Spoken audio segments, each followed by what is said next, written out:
This morning, President Trump remains at Walter Reed Medical Center fighting COVID-19. New images released last night show POTUS working while at Walter Reed about 24 hours after he was admitted there. Here's ABC's Elizabeth Schulze. After a day of mixed messages on his health, President Trump spoke directly to the American people from the hospital in a video posted on Twitter last night. I came here, wasn't feeling so well. You don't know over the next period of a few days. I guess that's the real test. So we'll be seeing what happens over those next couple of days. A senior White House official told reporters yesterday the next 48 hours will be critical for the president as he battles COVID-19, calling into question what the president's physician said earlier in the day. This morning, the president is doing very well. The president's been fever-free for over 24 hours.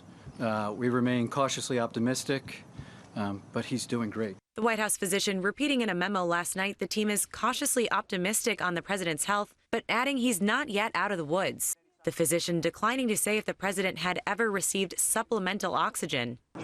Has he ever been on supplemental oxygen? Right now, he is not on oxygen. But sources telling ABC News President Trump did receive supplemental oxygen on Friday at the White House when he was having trouble breathing. We were real concerned with that. He had a fever and his blood oxygen level had dropped rapidly. Amid the confusion over the president's condition, a growing number of people in his orbit now testing positive for the virus. The president's personal assistant and body man Nick Luna among them, seen here boarding Air Force One without a mask next to top aide Hope Hicks Wednesday. Former New Jersey governor and ABC News contributor Chris Christie also testing positive. Tweeting last night he checked himself into a hospital as a precautionary measure and is experiencing mild symptoms. He's one of at least 8 people infected with the virus who attended a ceremony for Supreme Court nominee Amy Coney Barrett last Saturday. Few were wearing masks at the crowded event. On the campaign trail Saturday, former Vice President Joe Biden reiterating the importance of masks, but not attacking the president directly. I don't want to be attacking the president and the First Lady now, and Jill and I pray for their quick and full recovery. So, what's next for President Trump's recovery process? And what do doctors say Americans should take away from this diagnosis? ABC 13's Micah Hatfield joins us now live with that part of the story. Hey, good morning, Jeff and Erica. President Trump's doctors are reportedly cautiously optimistic about his condition, but say that he's not out of the woods yet. In a video that he posted to Twitter, he said that he's feeling much better. The president admitted that he was feeling not so great when he was taken to the hospital by helicopter. Some sources tell ABC News that he was given oxygen at the White House. Now he's undergoing experimental treatments, but he assured Americans in the video posted to Twitter on Saturday that doctors are working hard to get him back 100%. This is a good reminder that none of us are safe from this virus. We all are at risk. It doesn't respect our boundaries. It doesn't respect our politics. It doesn't respect our beliefs. And we need to be careful. We need to continue to wear masks, to social distance. We need to avoid indoor gatherings. And it's very important that everyone get their flu shot this season.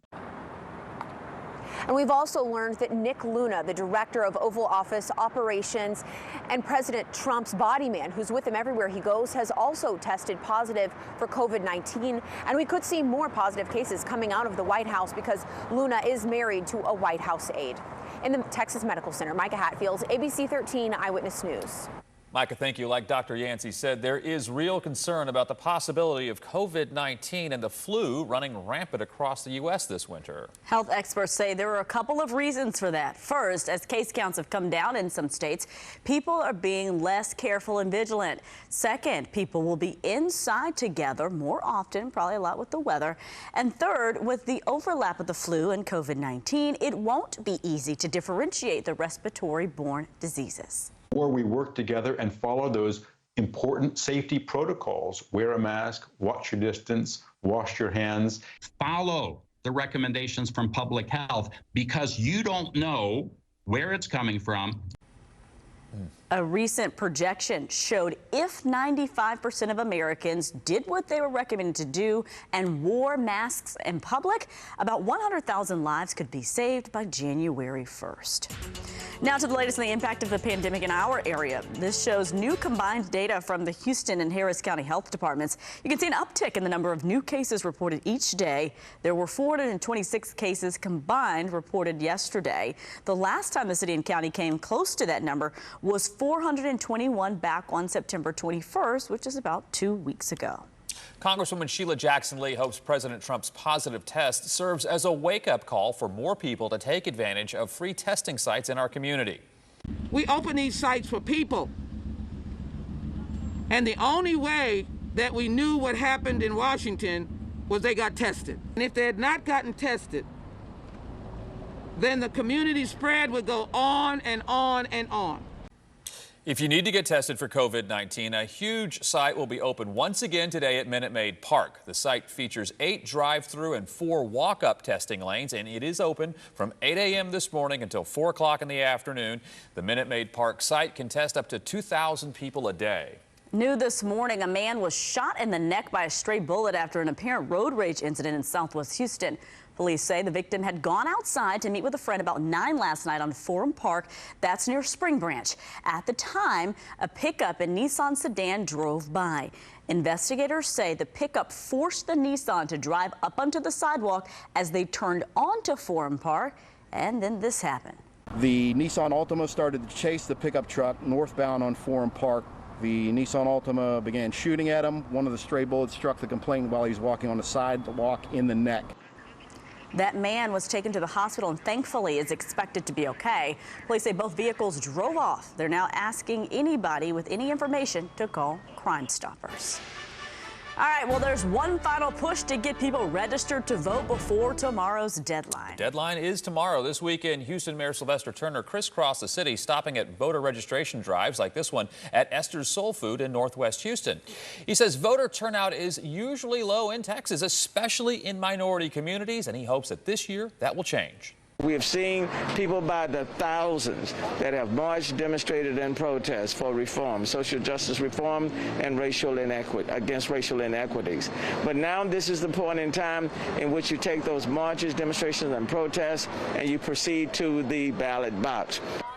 Turner says all these voter registration drives are initiated by the community, not the city of Houston. So let's go over the voting deadlines once again. Tomorrow, October the 5th, that is the last day to register to vote in the November 3rd general election. Early voting will begin October 13th, and you can go to abc13.com/vote to find links to check your voter registration status or to go ahead and register to vote. We also show you how to request a vote-by-mail ballot in Texas, and there's a list of acceptable identification which you'll need to use to cast a ballot. All right, here's Kevin. Yeah, let's talk about the weather. It is another really nice start to the day, but temperatures climbing pretty rapidly. It's going to be a bit warmer, a bit more humid than what we saw yesterday. I've got the high today in Houston at 87 degrees. And just when you think, all right, it's getting a little too hot, we actually do have a cold front moving through today. It's a weak front, but it does set us up for some really nice weather early next week. The nice weather continues. The only issue here is that the ragweed has been an issue. That is in the high category. So if you are an allergy sufferer, it's probably the ragweed that has you sniffling and rubbing those watery eyes. Here's the forecast. As I mentioned, that front comes through today. There is a chance for some showers with this. It would be very brief, very light rain. I think more likely we see what's called virga, which is rain that evaporates before it ever touches the ground. Either way, insignificant amounts of rain are possible as that front moves through early this evening. And then behind that, slightly cooler, drier air, temperatures back into the mid-80s. Those low temperatures right around 60 degrees. And then gradually we're starting to warm up here as we go through the week and into next weekend. Those highs reaching the upper 80s, the low temperatures in the mid to upper 60s. I'm meteorologist Kevin Roth. Enjoy that weather.